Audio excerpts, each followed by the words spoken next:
Európában elkezdett dühöngeni a háború.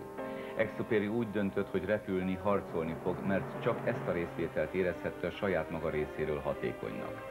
Felderítő repüléseket hajtott végre a 2/33-as osztály Block 174-es könnyű bombázóival, de a francia kapituláció után úgy döntött, hogy elhagyja Európát és utazik az Egyesült Államokba.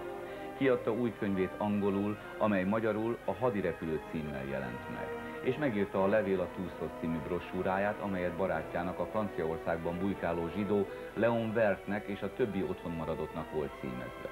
Befejezte a kisherceg írását, színes illusztrációit, majd a frissen megjelent The Little Princess könyvecskével, amelyet ugyancsak Léon Wertnek ajánlott, az Egyesült Államok hadbalépésével egy időben Észak-Afrikába sietett. Ott hagyta Amerikát, ahol végül is sikeres ember volt, és mindent elkövetve újból repülni, harcolni akart.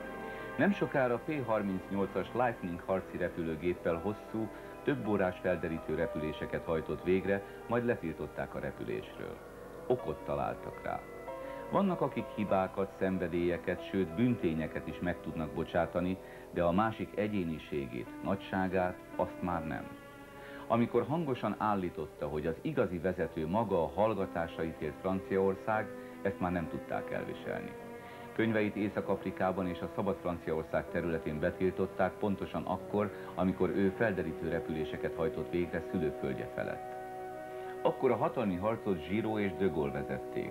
De Gaulle különösen nagy ellensége volt Exupérynek. Valaki látta őt sírva rejtek helyén néhány nappal az utolsó repülése előtt. Ő sírt az emberekért, az emberek miatt. Gyűlölöm ezt a kort. Egész szívemből és szomorú vagyok, hogy fájdalmat okoz nekem az én generációm, aki elvesztette emberi mi voltát. Az az érzésem, hogy megyünk az emberiség legsötétebb korszaka felé. Ez az Amerikából írt levélrészlet ugyan még 1943. júliusából származott, de közel egy év múltán még jobban érezte ezt a fenyegetettséget. Mégis megtalálta azokat az embereket, akik visszasegítették a Lightning pilóta fülkéjébe. Korzikán a 2/33-as osztálynál jól érezte magát a régi bajtársak között. Egy kicsit megfeledkezett az Algériában átélt megpróbáltatásokról. Csak 5 harci feladatra kapott engedélyt, de ezt ő gyorsan meghosszabbítatta. A 10. harci feladat 1944. július 31-ére volt tervezve. Repült vissza Korzika felé Grenoble és Annecy környékéről a feladat végrehajtása után. Egyedül az ég és a víz roppant nagysága között. Ragyogó napsütésben. Hamarosan meg kell kezdenie a süllyedést a leszálláshoz. A bázison várták őt és reménykedtek addig, ameddig meg nem értették, hogy nem fogják őt látni soha. Mire gondolhatott az utolsó repülése végén? Ez már az ő titka marad.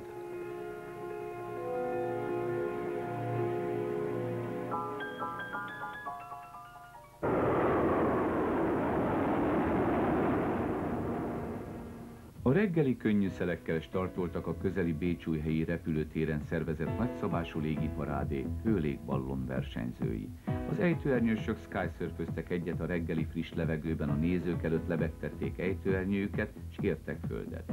A C-130 Herkulest könnyedén ragadta a levegőbe hajtóműveinek több mint 16 000 lóereje, az osztrák légierőt pedig a nemzeti színekre festett Saarbrücken vezette be.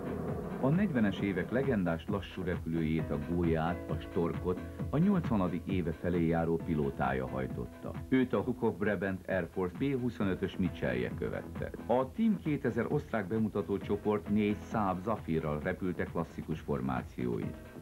A sirályszárnyú Corsair egykoron az új-zélandi légierő színeiben harcolt a japánok ellen. A hazai Wiener Neustadti népszerű könnyűrepülőgép, a Katana, a Katanák elárasztották az égboltot, majd egy jól leterhelt, de klasszikusan szép vitorlázó műrepülést élvezhetett a több tízezres vidáman söröző nézősereg.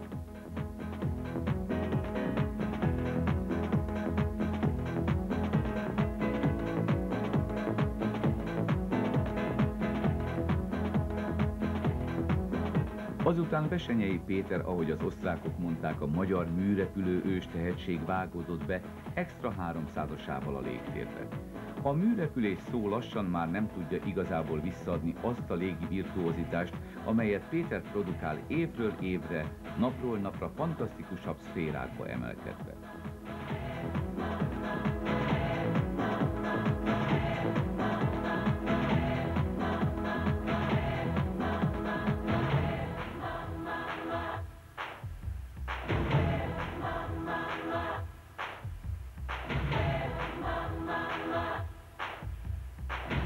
elmúlt év szeptemberének utolsó hétvégén ott, a Bécsújhelyi repülőtéren az volt az érzésünk óráról órára egyre inkább, hogy az Air Show az amerikai Wisconsin állambeli Oshkosh repülőterén évente megrendezett nagy repülőtalálkozók hangulatát idézi. Sőt, mintha egy kicsit a Nevada állambeli Reno híres repülőversenyeire is ellátogathattunk volna.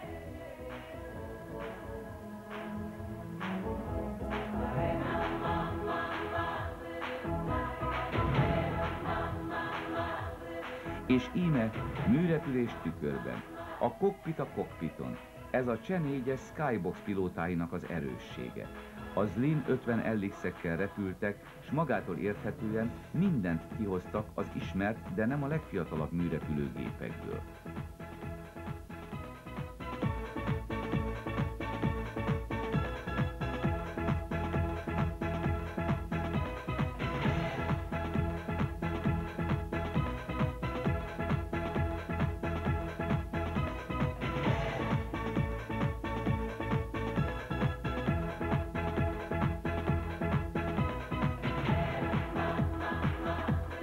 A 9 Armacchi MB-339-es katonai gyakorlógép pályaigény miatt a közeli Sveháti légikikötőből startolt a bemutató repülésre.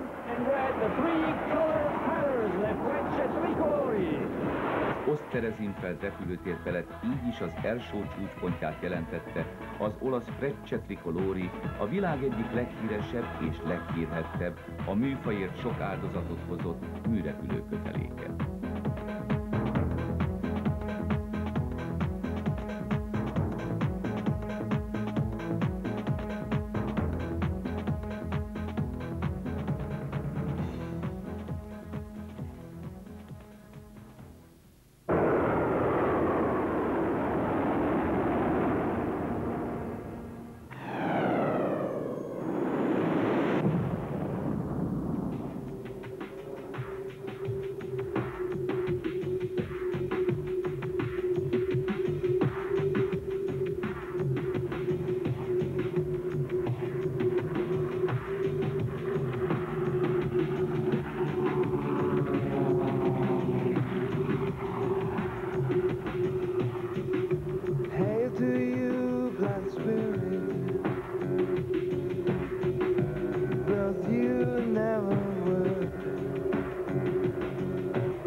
A látóhatár felén, légiszínház Bécsújhelyen.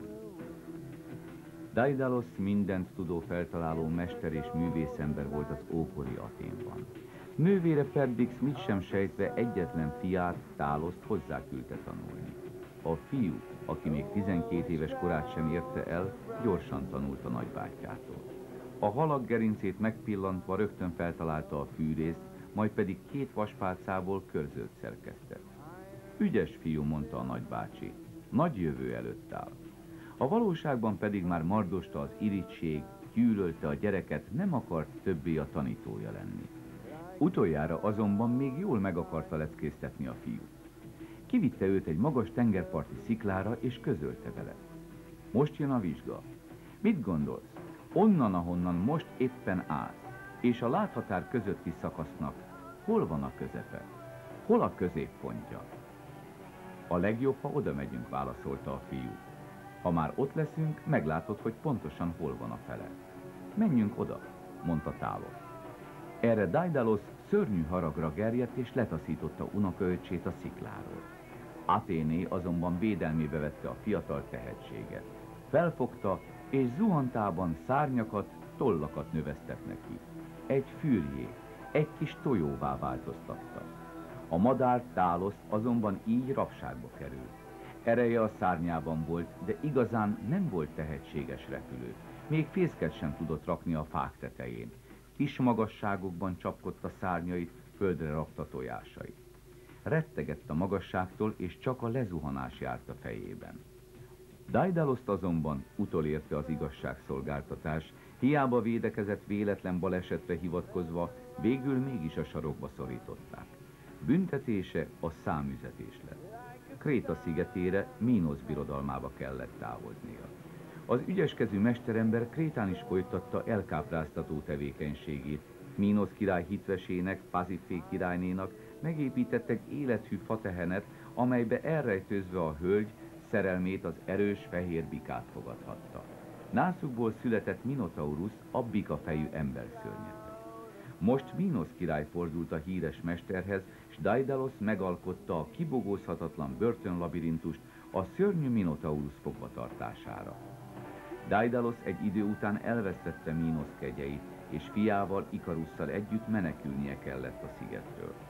A távozó hajókat a király emberei szigorúan ellenőrizték, és így csak egy lehetőségük kínálkozott a menekülésre. Daidalos madártollakval, viasszal szárnyakat ragasztott fiának és saját magának, és nekivágtak a kék égnek, a láthatár felé.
Március 1-én immár 6. alkalommal érkezett az Aeroplex közép-európai légijármű műszaki központjába, a Ferihegyi repülőtérre a neves olasz charter légitársaság, az Air Europe, hogy az 500 repült óránként esedékes egy éjszakás karbantartást az ACE munkatársai elvégezzék a légitársaság Boeing 767-es típusú repülőgépével.